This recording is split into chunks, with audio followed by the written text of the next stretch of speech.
Saint Columba, remembered 9th of June. An Irish monk and missionary to what is now modern-day Scotland, Columba is credited with spreading Christianity to much of North Britain and founding the religious community on Iona, which remained the centre of Celtic Christianity, also known as Insular Christianity, in Scotland, Northumbria, and beyond for centuries afterwards. It is not known if his name, Columba, which means dove, was the name given to him at birth. Some sources record a similar sounding name, which means wolf, being the one he was given by his parents, whilst other sources of the era say he was always Columba, the dove. In either case, Columba's life shows aspects of both the dove and the wolf. Born in Ireland to a noble family, said to be a descendant of one of the high kings of Ireland, he is reputed to have studied at many of the great centres of the faith, even receiving education from Welsh monks taught at St. David's. He rose to prominence in Ireland and founded several communities.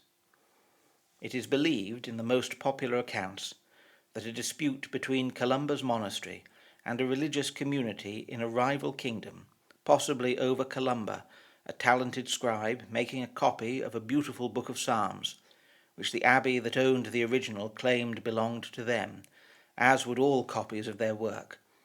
Other accounts say that Columba stole the book, and when commanded by the High King, acting as arbitrator, to return it, he instead called the warriors of his clan to arms, to keep it and defend their honour, initiating a war between the two peoples that killed many men.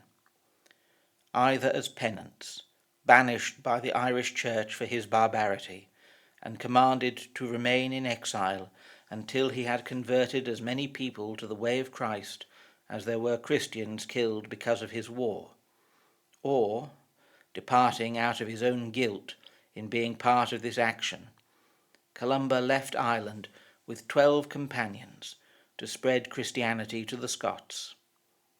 Other accounts claim that it was a dispute between kingdoms and the violation of sanctuary, when a relative of Columba's, fleeing his enemies, claimed sanctuary at Columba's church, only for this to be ignored, and his kinsman was dragged from Columba's arms to be killed.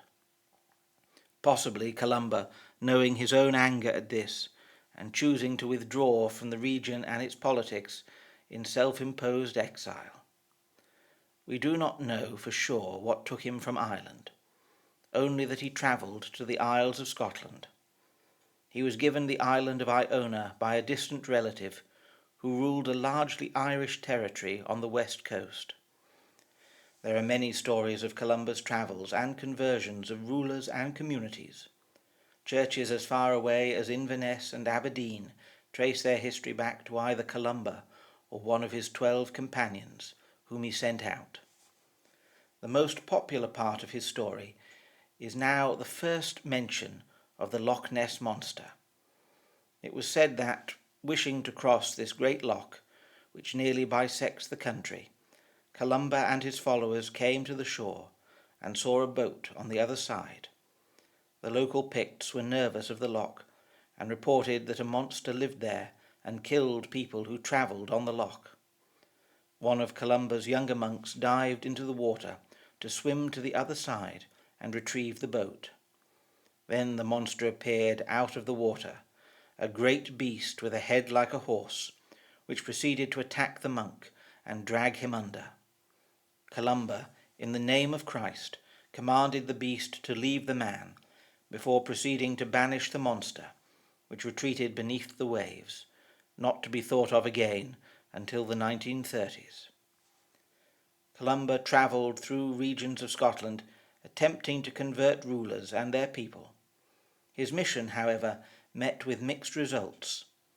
One example was the ruler of a kingdom based in what is now Inverness. He barred the gates of his fort to these missionaries, claiming they only wanted to expand the influence of the Irish kingdoms on the west coast into his Pictish realm. Reportedly, when Columba came to the gates of the fort, he lifted his hand and drew the sign of the cross, at which the gates opened. The king, unconvinced, closed them and asked Columba to try again. He did, and they opened once more. This was repeated several times until the king was convinced of the effectiveness of Columba's influence. However, as much as this king and other rulers respected Columba, they did not convert to his faith. The monastery he founded on Iona was one of his greatest legacies. The foundation still remains on a rock overlooking the restored later abbey where Columba built his writing cell, a very small wooden room in which he wrote letters and created beautiful illuminated manuscripts. He was buried at the abbey following his death on Sunday the 9th of June, aged 77. Iona soon became a place of pilgrimage. The rule he established there called on the monks to observe 3 labours each day: to pray, to work physically, and to read, advising them to pray until they cried, and work until their muscles tired and they perspired greatly.